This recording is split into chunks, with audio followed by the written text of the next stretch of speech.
les forces armées de la République démocratique du Congo ont mis la main sur 2 militaires rwandais.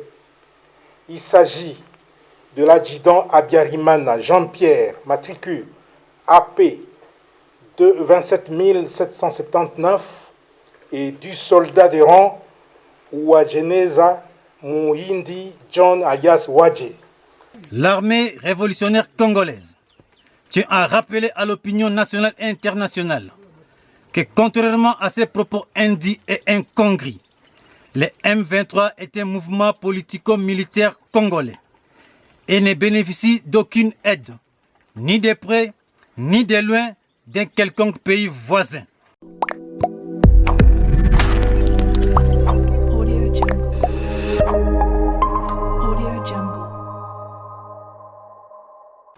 Mesdames et messieurs, chers consoeurs et confrères, comme le colonel Njike vous l'a dit tout à l'heure, je vous ai fait venir pour une communication importante en rapport avec ce qui se passe dans notre province, particulièrement dans le territoire de Rutshuru. Et ma communication ne donnera pas lieu à un jeu de questions-réponses à la fin. Les forces armées de la République démocratique du Congo portent à la connaissance de l'opinion tant nationale qu'internationale que dans la nuit du 27 au 28 mars 2022, le M23, soutenu par les forces de défense du Rwanda, les RDF, a mené des incursions et attaqué les positions des FARDC de Tchanzu et Runyonyi dans les territoires de Rutshuru. Au cours de ces attaques, les forces armées de la République démocratique du Congo ont mis la main sur 2 militaires rwandais. Il s'agit de l'adjudant Habyarimana Jean-Pierre, matricule AP de 27 779, et du soldat de rang Uwajeneza Muhindi John alias Wadje. Les 2 soldats rwandais sont là-bas, je vous les présente. Ça, c'est l'adjudant Habyarimana. Et l'autre là, c'est le soldat de rang appelé Uwajeneza Muhindi John. Ce sont les 2 qui ont été capturés au combat dans les territoires de Rutshuru. Tous sont du 65e bataillon de la 402e brigade d'infanterie des forces de défense du Rwanda. Ces 2 sources crédibles précisent les noms de leur unité et l'identité de leurs commandants de bataillon et de brigade. Le 65e bataillon et la 402e brigade, commandés respectivement par le lieutenant-colonel Rurindo Joseph et le général Nkumbito Eugène, sont basés à Jarama, au camp militaire Kibungo, au Rwanda.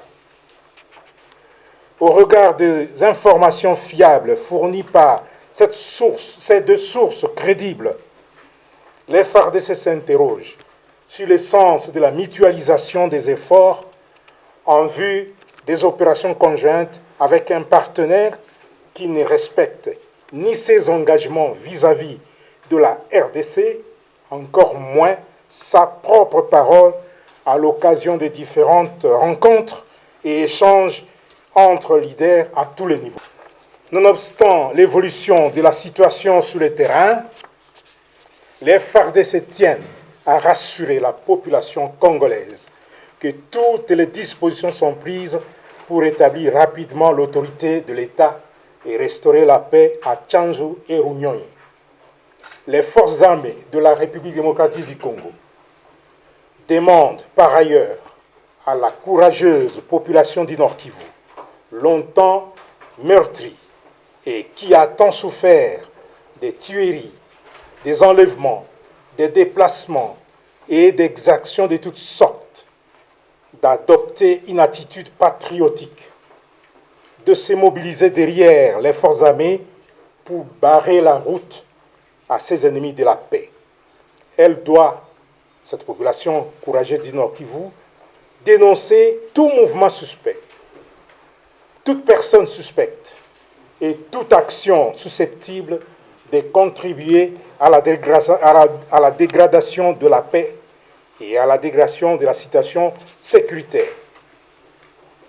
Quoi qu'il arrive et quoi qu'il en coûte, les FARDC ne laisseront aucun centimètre de notre territoire sous occupation d'une quelconque rébellion.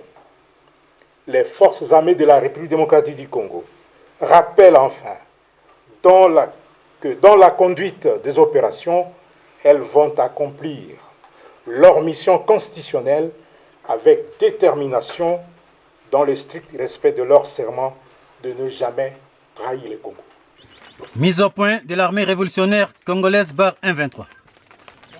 C'est avec regret que l'armée révolutionnaire congolaise a suivi les communiqués des FARDC rendus publics par le général Sylvain Ekenge et son gouverneur militaire, nous accusant d'avoir mené des incursions contre leur position de Runyoni et Tchanzu et à connivence avec l'armée rwandaise RDF. Et en présentant deux éléments, soi-disant des capturés appartenant à l'armée régulière rwandaise. L'armée révolutionnaire congolaise tient à rappeler à l'opinion nationale et internationale que contrairement à ces propos indits et incongrus, les M23 est un mouvement politico-militaire congolais et ne bénéficie d'aucune aide, ni de près, ni de loin, d'un quelconque pays voisin. Ces propos diffamatoires de FARDC tiennent à couvrir leur incompétence notoire et surtout leur mensonge devenu une culture au sein de FARDC.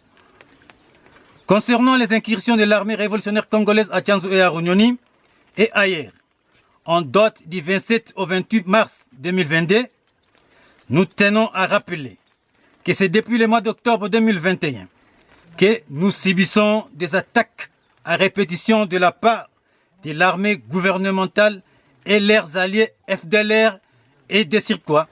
Nous ne faisons que nous défendre. Quant à ces deux soi-disant capturés, l'armée révolutionnaire congolaise affirme avec opiniâtreté que c'est du simple montage, car ces deux sujets congolais ont été arrêtés à Kibumba à date du 27 janvier 2022. Il s'agit de M. Abiyarimana Jean-Pierre, un rwandophone originaire de Massissi, marié à une Kassayenne. M. Wageneza Mouindi John, alias Zagé, était rwandophone, civil de son état, coiffeur à Kiwanja dans les territoires de Rutshuru. Ce sont des scénarios habituels de FARDC. À chaque fois qu'ils sont en difficulté, comment expliquer que les militaires FARDC en débandade peuvent avoir la capacité de capturer son adversaire? Fait à Saramboué, le 29 mars 2022, Major Willy Ngoma, porte-parole de l'armée révolutionnaire congolaise, je vous remercie.